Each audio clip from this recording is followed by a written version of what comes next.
বাংলায় কথা বললে বাংলাদেশ চলে যাওয়ার হুমকি এক যুবকের। বাংলা বাংলা বললে কি কোথায় যেতে হবে? বাংলাদেশ হ্যাঁ, আর এমনই এক ভিডিও ভাইরাল হচ্ছে সামাজিক মাধ্যমে, যেখানে যুবকটিকে বলতে শোনা যাচ্ছে বাংলা কথা বললে বাংলাদেশে চলে যেতে। বাংলা বাংলা বললে কি কোথায় যেতে হবে? বাংলাদেশ হ্যাঁ, তোমার নাম কি? তোমার নাম কি? তোমার নাম কি? দাদা না না শুনুন না, না, এই কথা কি করে বললো? আমি তোমাকে কি বলছি? ইন্ডিয়ার মাতৃভাষা নেই, ইন্ডিয়ার কোনো মাতৃভাষা নেই। তোমার কে রিক্রুট করেছে এখানে? আলতু ফালতু কথা বলো। वीडियो नहीं बनाइए, हम बात তোমার নামটা কি? তোমার নামটা কি? नाम बोले एक बार नहीं सुनाई दिया आपको क्या? কি বললো নামটা কি? यश यादव। ইয়াশ। हाँ यश यादव।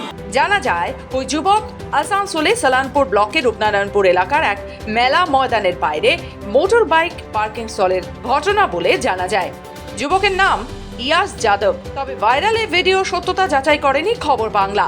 আর এর প্রতিবাদে শুক্রবার বাংলা পক্ষ থেকে রূপনারায়ণপুর ডাবল মোটর বাস স্ট্যান্ডের সামনে বিক্ষোভ কর্মসূচি নেন এবং প্রতিবাদের জেরে ওই যুবক তার বলা কথাতে ক্ষমা চান। তুমি বলতে না করো।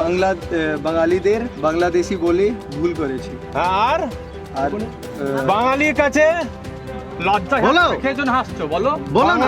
বাঙালিদের কাছে ক্ষমা চাইছি। লজ্জায় হাসছো? এর পাশাপাশি বাংলা পক্ষ থেকে রূপনারায়ণপুর পুলিশ ফাঁড়ির আধিকারিকের সাথে দেখা করেন। জয় বাংলা। আমি নীলাঞ্জন সরকার, বাংলা পক্ষ বারাবণী বিধানসভার জেলা কমিটির সদস্য। আজকে আমাদের এখানে জমায়েত হওয়ার বিশেষ কারণ শুধু যে আমরা বারাবণীর থেকে আছি তা নয়, আমাদের পাশের বিধানসভা কুলটি, এমনকি দুর্গাপুর, আসানসোল সব জায়গা থেকেই আমাদের সদস্যরা এসছেন।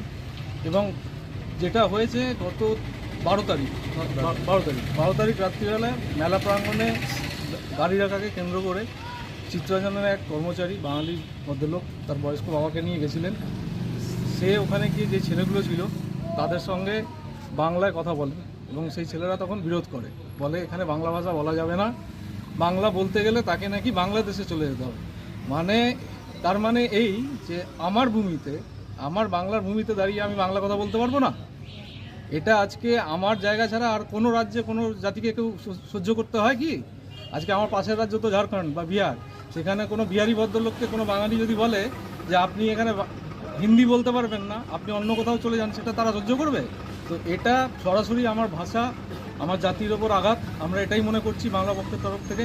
এবং বাংলা পক্ষ হচ্ছে ভারতবর্ষে বাঙালি জাতীয়তাবাদী আন্দোলনের সাথে আমরা জড়িয়ে থাকি। বাঙালি যেখানে যেখানে আক্রান্ত হয়, আমাদের ভাষা, আমাদের কৃষ্টি সংস্কৃতি যেখানে আক্রান্ত হয়, সেখানে আমরা বাঙালির পাশে লড়াই করার জন্য চলে আসি। যদিও ওই যুবক কান ধরে বাঙালিদের বাংলাদেশি বলে ভুল করেছি বলে ক্ষমা চেয়ে নেন।